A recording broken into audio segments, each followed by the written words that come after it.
আসসালামু আলাইকুম রহমতুল্লাহ ইন্নাল হামদুলিল্লাহ। আজকে আমি যেই বিষয়টি নিয়ে ভিডিও বানাবো সেটা হলো শ্বাসকষ্ট। শ্বাসকষ্ট বর্তমানে এমন একটা অবস্থা যে অসংখ্য নারী এবং পুরুষদের ভিতরে দেখা যায়। এই শ্বাসকষ্ট থেকে যদি আমরা সচেতন না হই তাহলে দেখা যায় আমাদের দিন দিন এর শ্বাসকষ্ট পরিমাণ এই ধরনের রোগীর পরিমাণ আরও বাড়তেই থাকবে।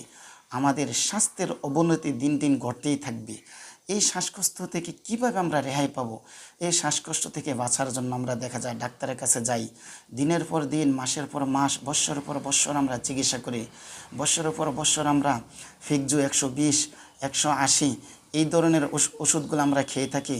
মন্টিন, মুনাস, লোমনাটেন, তারপরে অ্যামলোকাস এই ধরনের ওষুধগুলো আমরা নিয়মিত খেয়ে থাকি। আসলে একটা বিষয় কি জানেন, শ্বাসকষ্ট আমাদের কোনো দিন ভালো হবে না যদি আমরা সচেতন না হই। সচেতনটা হলো কি, যে নিয়মিত গরম পানি খাওয়া, যাদের শ্বাসকষ্ট, বুকে চাপ লাগে বা আপনার এই ধরনের সমস্যা যাদের, নিয়মিত গরম পানি খাওয়া। যে চিকিৎসাটা আমরা ইচ্ছা করলেই করতে পারি, সেটা হলো কোনো টাকা পয়সা খরচ হবে না, সেটা হলো নিয়মিত গরম পানি খান। এবং শ্বাসকষ্ট থেকে বাঁচার জন্য যেটা আমার পরীক্ষিত আমল, সেটা হলো গরম পানির সাথে মিশিয়ে সেখানে আদা কুচি কুচি করে দিয়ে সেই পানি দিয়ে দৈনিক একবার বা দুইবার গলা গড়গড় করুন, 5 থেকে 7 মিনিট। ইনশাআল্লাহ দেখবেন পরিবর্তন পাবেন এবং শ্বাসকষ্ট থেকে চিরতরে রেহাই পাবেন ইনশাআল্লাহ।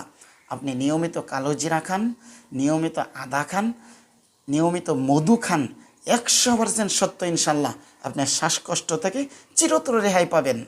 এটা আমার পরীক্ষিত আমল। আর যদি এই ধরনের চিকিৎসা যদি না করেন, ডাক্তারদের কাছে যাবেন।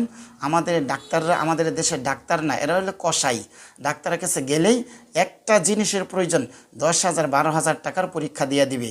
সেখান থেকে প্রত্যেক মাসে আপনাকে 4-5 হাজার 5-7 হাজার টাকার ওষুধ দিবে। কোনো দিন ভালো হবেন না। শ্বাসকষ্ট থেকে একমাত্র বাঁচার উপায় হলো আপনি নিয়মিত কালো জিরা খান, মধু খান, আদা খান, 2-3 দিন খেয়ে দেখেন, সকাল বিকাল খান। বা কালো জিরা বা মধু যদি না থাকে, সকাল বিকাল আদা খাইয়ে দেখবেন 1 দিন খেলে 2 দিন খেলে পরিবর্তন পাবেন। একটু গরম পানির ভিতরে লবণ মিশিয়ে, আদা মিশিয়ে একটু গড়গড় করে দেখেন, 2 দিন করে দেখুন পরিবর্তন পাবেন। যদি না পান, তারপরে ভিডিওতে আইসা আমাকে যা বলার তাই করেন। আসসালামু আলাইকুম ওয়া রাহমাতুল্লাহ।